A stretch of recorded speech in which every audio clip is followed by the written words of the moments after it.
Hello! In the last video, we imported the bee into the engine. Now we're going to add movement to it. I want you to open the boss script. Open the project folder, go to Scripts, My Game, Bosses, and then open betheboss.ss. Before we add movement to the bee, let's take a look at what's written here. The first line is an import. We're saying that we want to use the actor component in this script. The actor component is used to draw a sprite on the screen. In the next line, we declare an object. The name of the object is BeTheBoss. Next, we add some tags to that object. You can add any tags you want to your objects, but some tags have special meaning. Here we say that the object is an entity. An entity is an object that has a shape and a position in the world. When you add the entity tag to your object, you make it available in the level editor. Inside the curly braces, we define the object. Objects are typically made out of components. Here, we create an actor component and say that the sprite we want to draw is called BeTheBoss. The name of the sprite is defined in the SPR file. That's the file that goes inside the sprites folder. Typically, we adopt the same name for the sprite and for the object.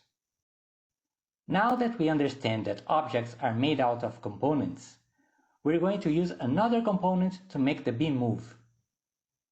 That component is called directional movement. So we first import directional movement into the script. And then we also import vector2. Vector2 lets us work with 2D vectors. The direction of the movement can be defined using a vector2, so that's why we're importing this. Good, so now let's add a directional movement to the boss. Objects in Surge scripts can have states. The initial state of all objects is called main, so let's add that. We can control the movement of the bee using two basic properties of the directional movement. These are direction and speed. So let's make the bee move down at a rate of 16 pixels per second. If you want to explore the available properties of the directional movement, take a look at the Surge script documentation. The link is in the description below. Alright, so now let's save the file and launch the engine. Here it is. The bee is moving down, slowly.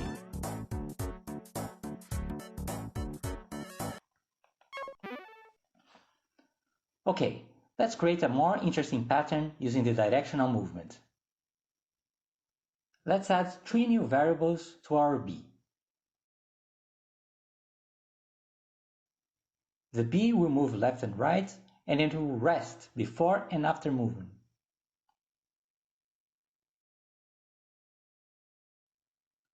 Now let's add 4 new states to the bee. These are resting right, moving left, resting left, and moving right. We will cycle through these states.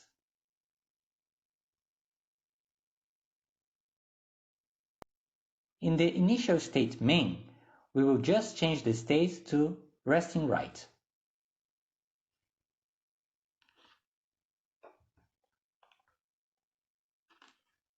In state resting right, the bee should stand still for a little while. So we set the movement speed to 0. And after a rest time, we change the states to moving left. Note that a timeout occurs after the object stays in the same state for a certain number of seconds. In this case, the number is 3, which is the value of rest time.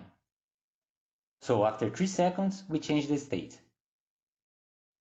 In state moving left, we set the speed of the movement to b speed and its direction to left.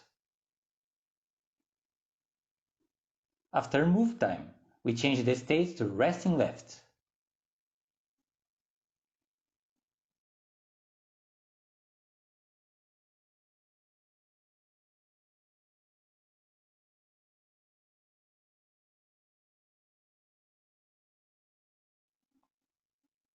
Now, in state resting left, we again set the movement speed to 0 and, after a while, we set the state to moving right.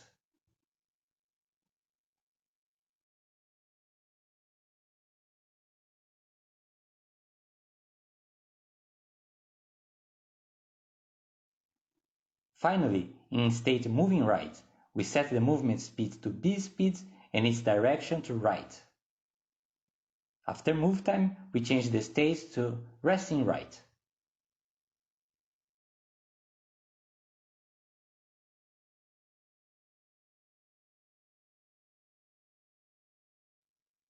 And now we have a cycle. Save the file and open the engine to see the bee moving.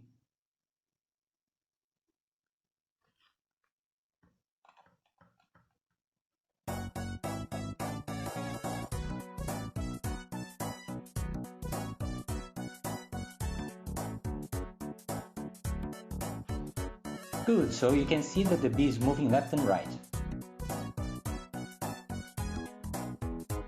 This is nice, but it will look more polished if the bee looks where it's going.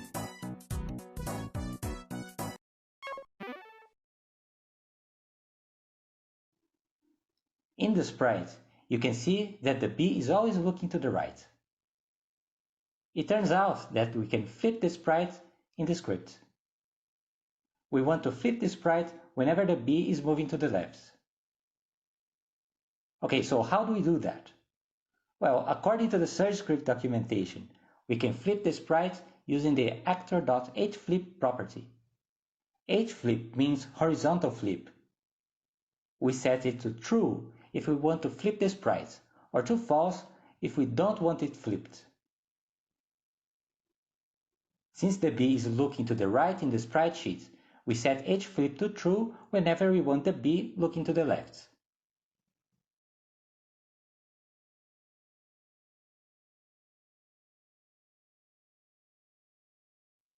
And of course we set it to false whenever we want the bee looking to the right. That is the default. Let's see how it looks.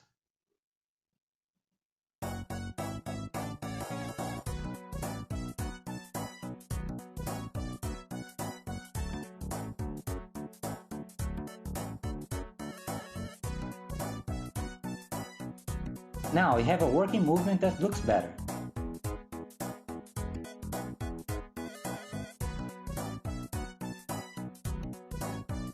Okay, so that's what I wanted to cover today. Later on, we will see how to enable collisions with the bee. We want to make it interactive. The player should be able to hit it and also get hit by it. See you soon!